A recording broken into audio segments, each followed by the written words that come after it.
This is Yair Davidiy speaking to you from the land of Israel.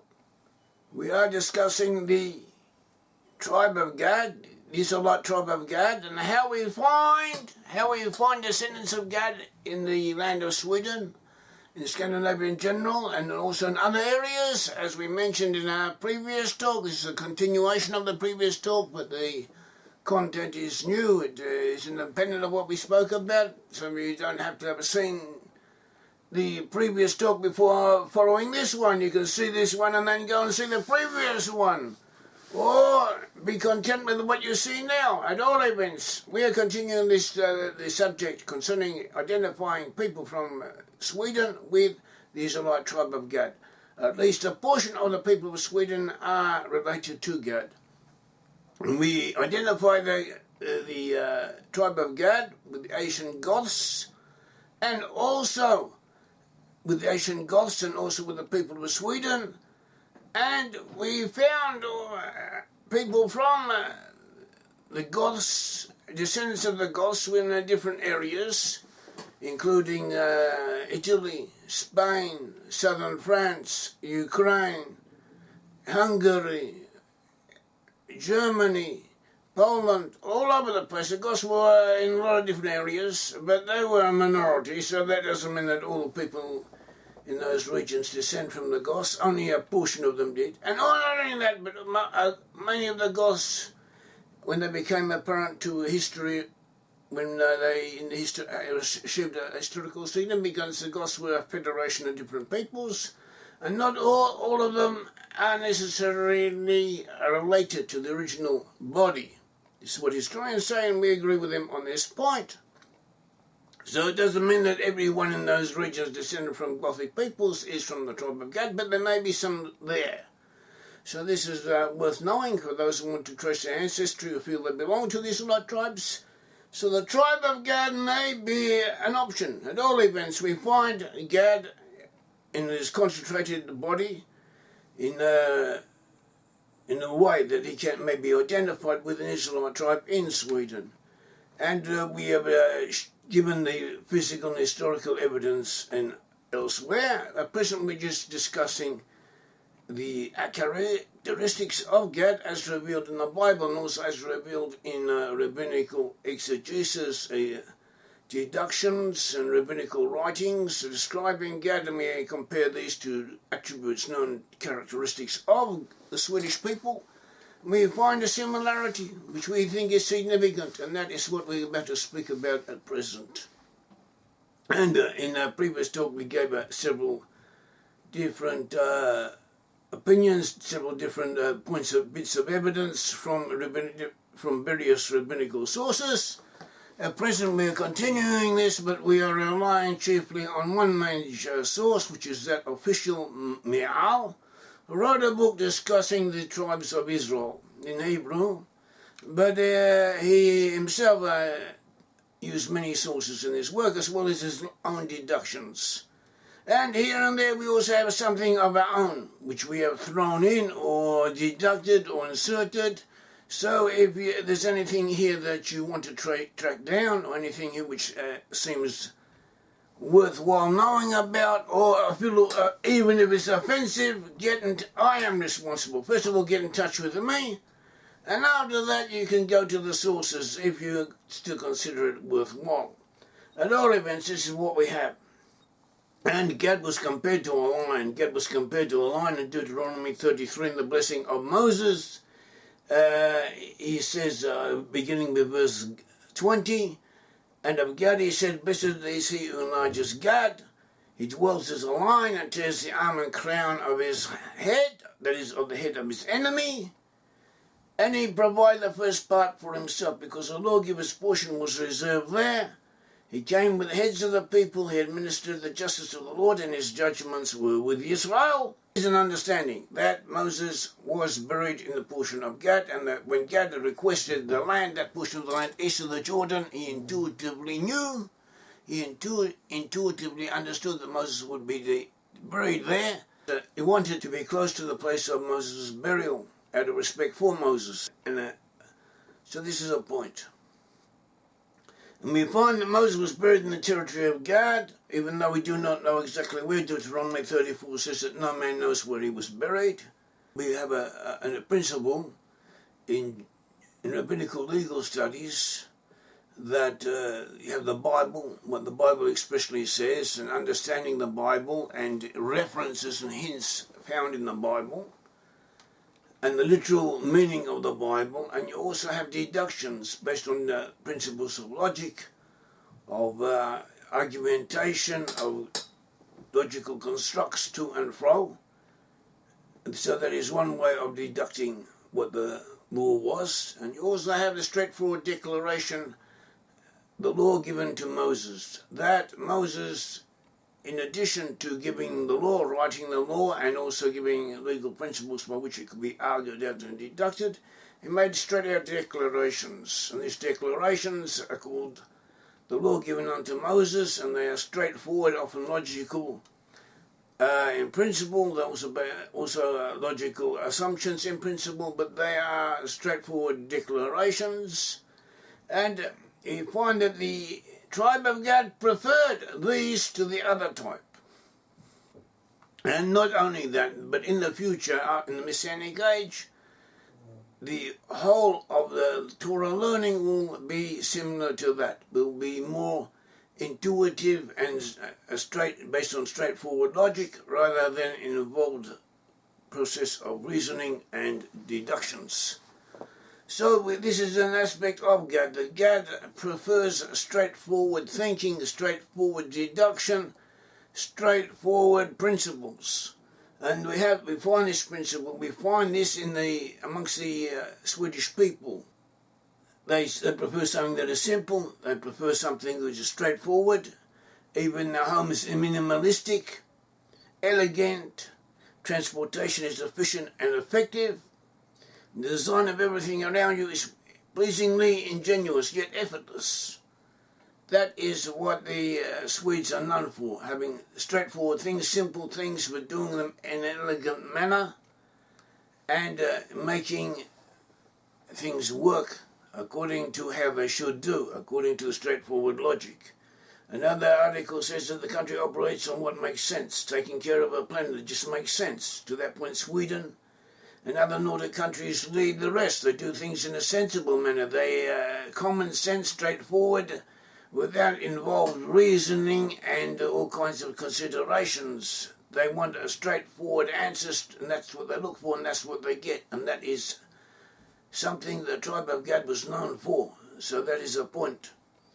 Another point is that Gad received the blessing of the strength of his arm. Gad was blessed. Then the strength of his arm, that he would strike, as we said.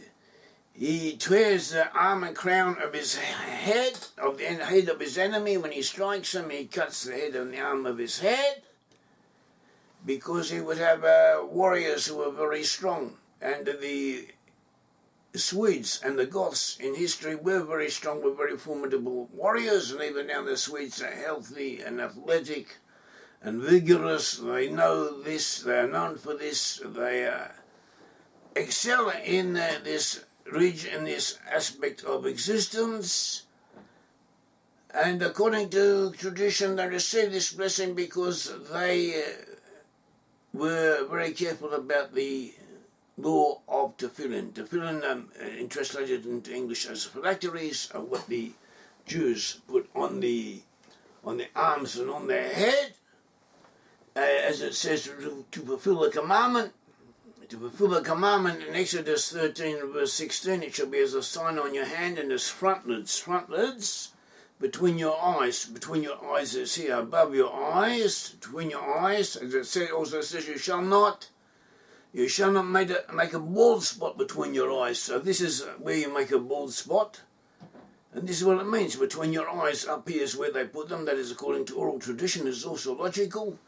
And Jews who put on tefillin, they have to concentrate on what they're doing. They have to be aware of what they are doing. They have to have the right intention. And also have to have a clean body. And so this is what Gad was excelled in, what he was known for. And we find these characteristics with the Swedes. They concentrate on what they're doing, they make an effort on what they're doing, and they believe in cleanness, wholesomeness, and this is what they are. This also fits with them being descended from Gad or having elements from Gad amongst them. We find in another description of the characteristics of Gad, it says there's a code of conduct in Sweden. The word lagom, several articles mention this is a word lagom, which is a principle in the Swedish living, means just enough, it means in moderation, appropriate, you do what you have to do, you do what has to be done, you do it well, and that's what you have, and that is enough. Also in social behavior, it means blending in appropriately without extremist displays of emotion, getting everything fits in nicely without in a seamless manner. And this is what the Swedes are known for. The Swedes also are focused on what they do. They're known for, they encourage entrepreneurship. It's very Swedish to have at least some sort of sideline and work under one's directives, be innovative, and that is what the Swedes are. This is what they do. It's something straightforward, simple, elegant, and sensible. Some of the tribes had several animals or a few animals which represented them. Gad was compared in the blessing of Moses to a lion. Tradition compared to a lamb, of a sheep, of a goat. And the goat was one of the symbols of the tribe of the Goths. Another point is that in some ways Gad is compared to a dog. The precious stone of Gad was the aklama, which was known to be hard, and Gad had a strong and hard heart, like a dog and a lion have. And this is what we have. We have Jeroboam, the son of Nebat, the first king of the 10 tribes. Who was from the tribe of Ephraim, but the Gadites joined the 10 tribes when they separated from Judah. The Gadites were east of the Jordan. And Jeroboam, son of Nebat, in tradition was always like a dog. He had attributes of a dog, even though he's a great man. A dog is always hungry for something, always thirsting after something, always wanting something.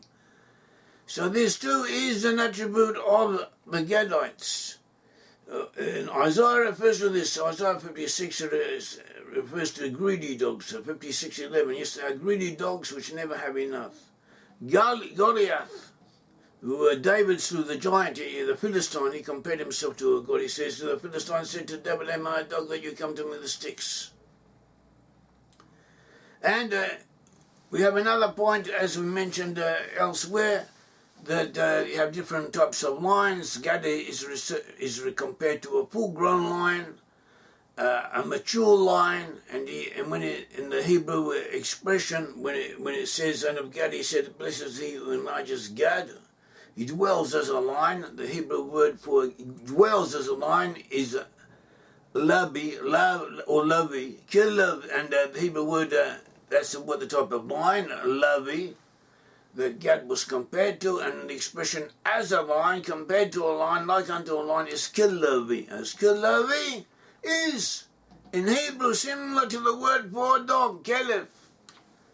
And so this might also be hinted. Another one of the symbols of Gad was a dog. Elijah is also connected with the tribe of Gad. Elijah was a Kohen from the tribe of Levi, but he dwelt in the region of Gad, and the aspects of Elijah that are similar to those of Gad. And Elijah is cruel in some, is hard, is ruthless in doing what he has to do, relentless. He was relentless. He had to kill the pagan priests who worshipped the Baal at Mount Carmel.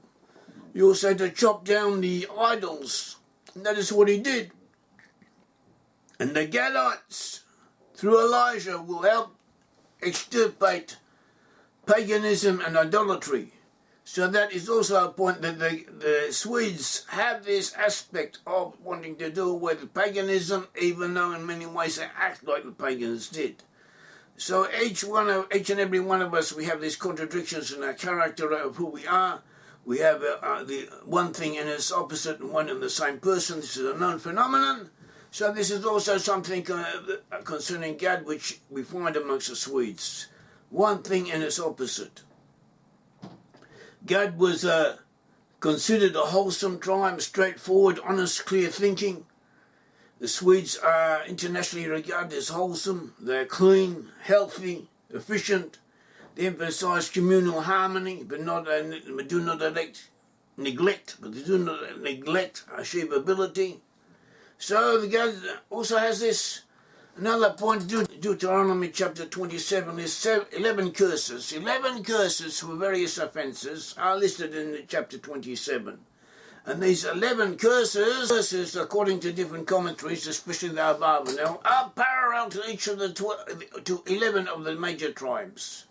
And each tribe had a point of weakness that he was liable to fall down upon. So that was liable to be his undoing.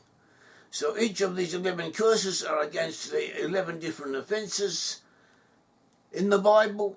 And one of them, for which Gad, according to Rabbi Zadok Cohen, Makshavat Harutz, he said that the sin of Gad, the offence of Gad, was lying, having sex with animals, bestiality.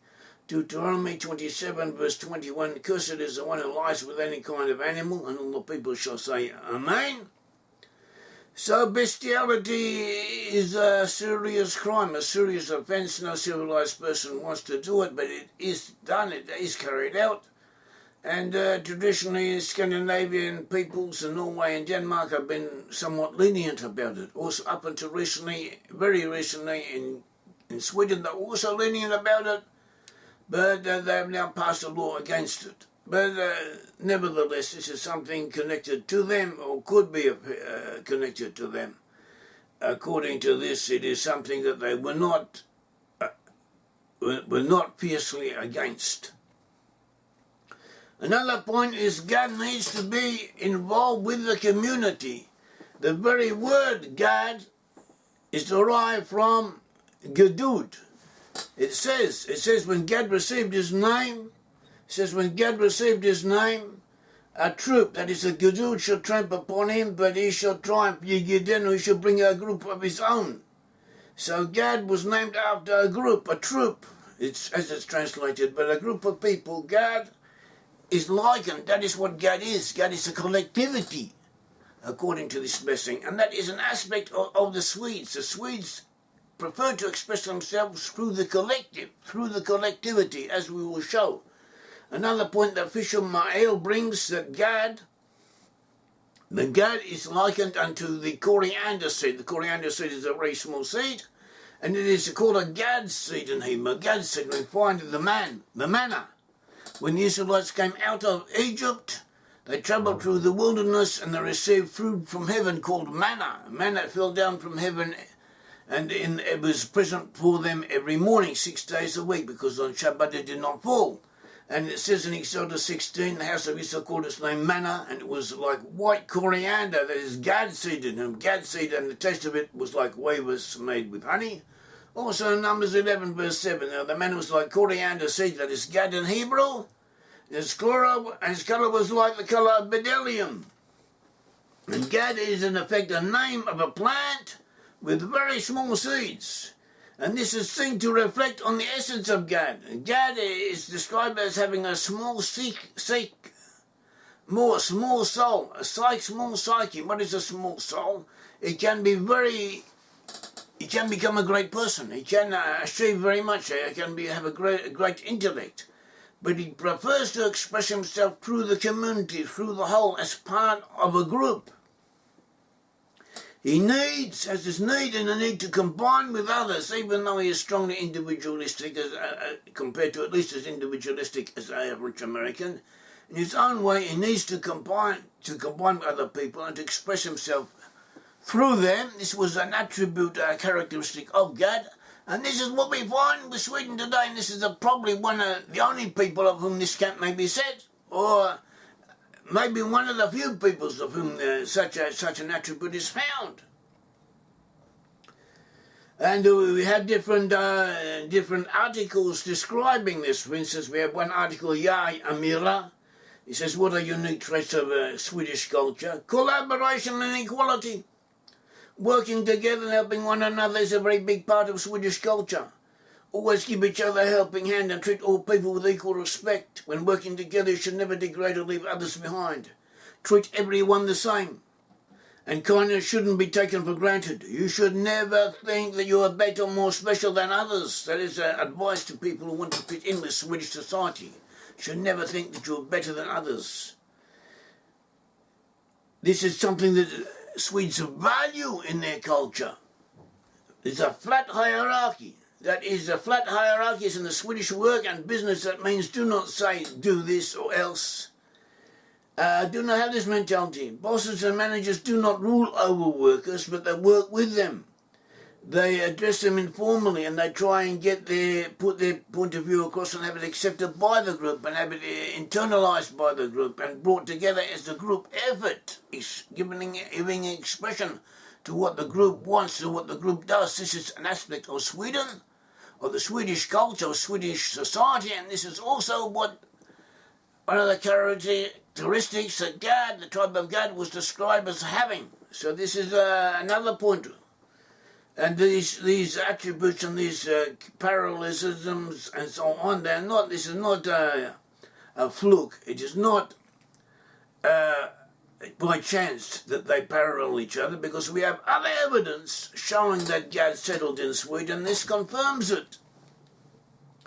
Another point by Chris Ebbett, he says why is Sweden so successful? What is their secret? He says that in people in Sweden who work, who manage things and want to help the society and want to help their business get along, one of their values is to ensure that all of society is contributing to the economy. Everyone gives. So you don't have any poor people, you don't have any people in prison. Everyone works as much as possible. Everybody spends things, everybody gives, and everybody keeps the wheels working. And you resolve problems in competent teams. You set up teams of people, not one person making decisions, but teams of people come to a group decision. And you keep the hierarchy as flat as a pancake. You don't have one person at the top and others underneath him or going all the way up. But as much as possible, you have it as flat as possible, that everyone gives, everyone has a say, everyone expresses themselves, and everyone's voice comes to expression in some way or another, or at least they feel that it does. This is a value of us, that is something that the Swedes value very much in this society, and this is all an attribute of Gad. This is what Gad had. But Gad, for all that, Gad was assertive of himself. We find that we had Gad when they camped around the tabernacle, when the Israelites came out of Egypt. They travelled through the wilderness, and then they built a tabernacle that is a small portable temple, place of worship, one could say. And when they were encamped, they camped around the tabernacle in groups of 3 tribes. And the tribe of Gad was in the south. It was together with the tribe of Reuben and the tribe of Simeon. Now Gad was the son of Zilpah. Zilpah was the handmaiden of Leah. Reuben was the firstborn son. He was the son of Leah, the chief wife of Jacob. And Simeon was one of his brothers.